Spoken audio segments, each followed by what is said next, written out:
Yeah, when you see these sidekicks, you're just like, maybe the movie would have been better off without them.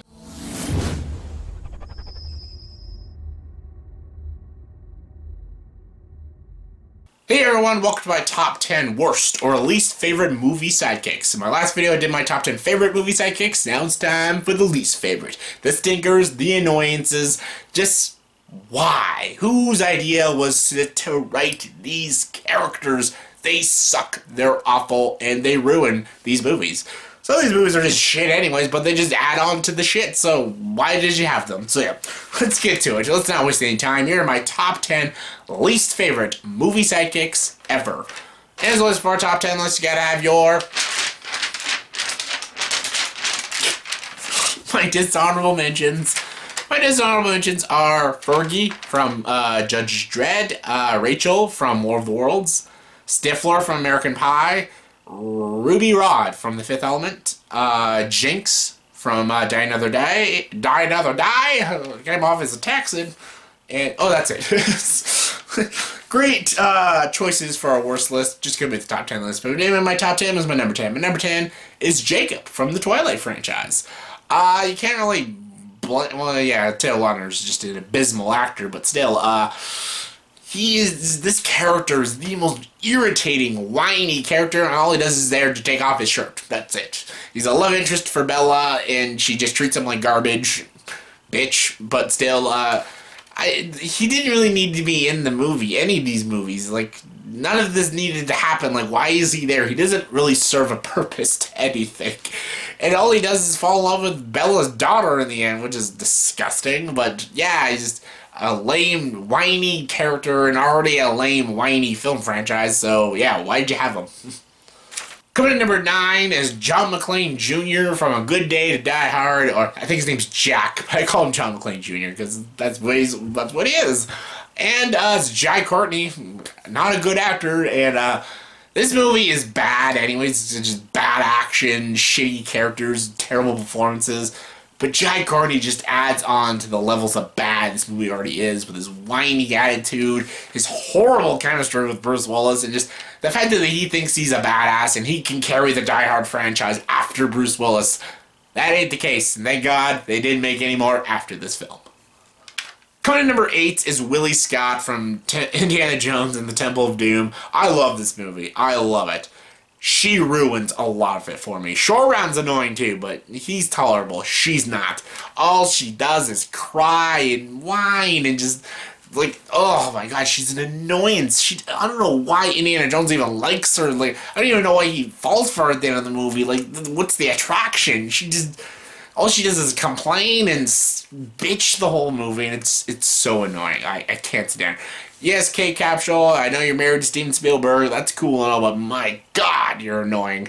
And she's terrible in this film. I hated her in this film. And I love this movie. It's great, it's creative, it's probably the darkest Indiana Jones movie, but holy crap, Willie Scott, she just, oof, insufferable. Number 7 is Bobo the Owl from Clash of the Titans. The only funny joke in the remake is that he pulls out the owl and he's just like, nope. Smart thinking, because Bobo the Owl is the worst part of Clash of the Titans. I'm not a huge Clash of the Titans fan. The remake sucked. The original was decent-ish. I still wasn't like a fanboy over it. But Bobo the Owl was just annoying. He's just like this little robot demigod, just goes boop, boop, boop, boop, boop, boop, and that's basically all he does. He's more pointless than a porg. Like, it's just, I don't know why he's in the movie. He's just super pointless, and just, they could have taken him completely out of the movie would have been the same. So, again, why'd you have him?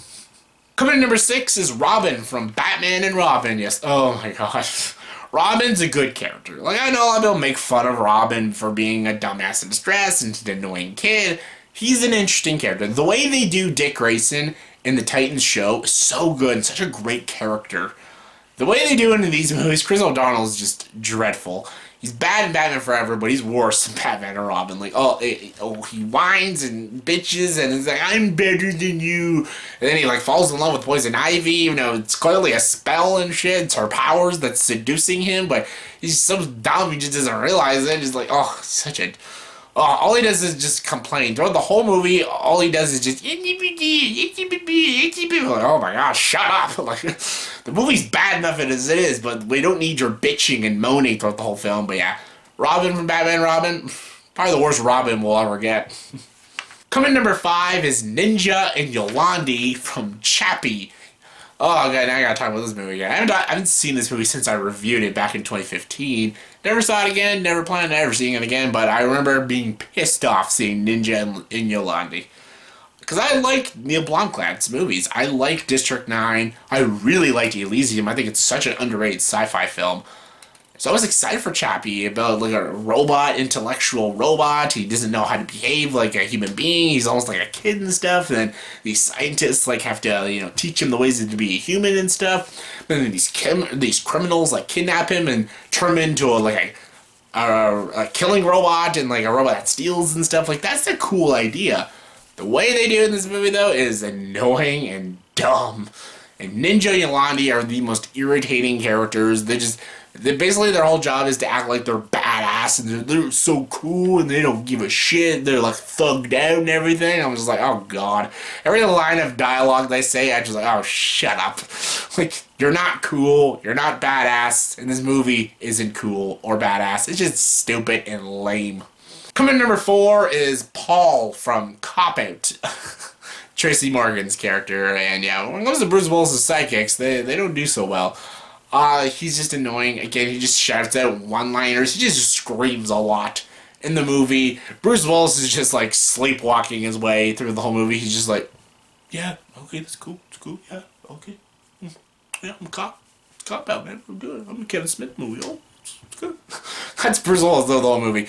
Tracy Morgan, I guess he's trying to make it funny, but his jokes are so bad and he's so annoying in the film. Just like he makes it worse. And yeah, it's irritating, like ear-bleedingly annoying. And there's only a scene he just says movie references, and they're just not funny. And just like, yeah, hate this movie. It's probably the worst Kevin Smith movie I've ever seen, and Paul just makes it worse. Coming number 3 is Mudflap and Skids from Transformers: Revenge of the Fallen. Woof! Yeah, these are well, let's just say they're just very racist characters. They're it's very culturally insensitive, these characters. Thank God they never came back on the sequels, and yeah, that's about it. Coming in number 2 is Gurgi from The Black Cauldron. Oh my god, this little furball does not shut up throughout this whole movie. And there's a scene he dies. I'm like, good, stay dead. But then they bring him back, like, ugh. This character is one of the most annoying probably the most annoying animated character I've ever watched. This movie's bad anyways. The only thing that's sort of interesting is John Hurt's voice. The villain sucks, the Horn King, but John Hurt just got such a cool voice. That's cool and all, but this movie's so generic and dumb and bad characters, and it's an awful film. It's one of the worst Disney films I've ever seen. But Gurgi just makes it like 20 times worse. I'm just like, oh, I hate this character. I don't know who did that voice. That voice acting is so bad and irritating. He doesn't do anything in this movie. He's there for the cute factor. He's just there to look cute and stuff. Oh, it's Gurgi from Black Culture. He's adorable now. He's annoying. I hate him. Hope he dies. And the number 1 worst sidekick, everyone knows what it is. Like, everyone knows right when when this video started, y'all know who it was. It was Jar Jar Binks. Jar Jar Binks from the Phantom Menace. I guess Attack the Clones too, because he gave the clone army to the Chancellor. So yeah, good job, Jar Jar. You killed them all. He's barely in Revenge of the Sith. He doesn't even really say anything other than excuse me. That's it. But Phantom Menace is that is like the rape of comedy right there. Jar Jar Binks with the Phantom Menace stepping in the shit, getting electrocuted, getting punched around, slapped around, and going, "Meet Jar Jar Binks, okie dokie, okay." Yeah, that's Jar Jar Binks. He has a big tongue. I guess that's his powers. Yeah, so yeah, Phantom Menace was always a problematic film with problematic storytelling. The movie should have been the focus on Qui-Gon Jinn and Obi-Wan and their relationship. But no, Obi-Wan just sits on his ship most of the movie, and Jar Jar Binks is there most of the film for some stupid reason. I don't understand what Qui-Gon Jinn's plan was. When he goes to Tatooine, he brings Padme, R2, and Jar Jar. Padme does nothing, but he knows that she's the queen, but Still, she doesn't do anything, and it's actually more of a danger to bring her. R2, I get. I get bringing him. But why is he bringing Jar Jar? Jar Jar does nothing. All he does is actually cause more problems for them on Coruscant. So, hate him. He's the worst character. One of the worst movie characters ever. So, yeah, Jar Jar. So, yeah, that's my top 10 worst movie sidekicks, in my opinion. So, in the comment section below, please tell me. Did you agree with this top 10 list? If not, give me guys top 10 least favorite movie sidekicks, in your opinion. Comment below, let me know. And as always, for this video, please subscribe to this channel and join the dark side.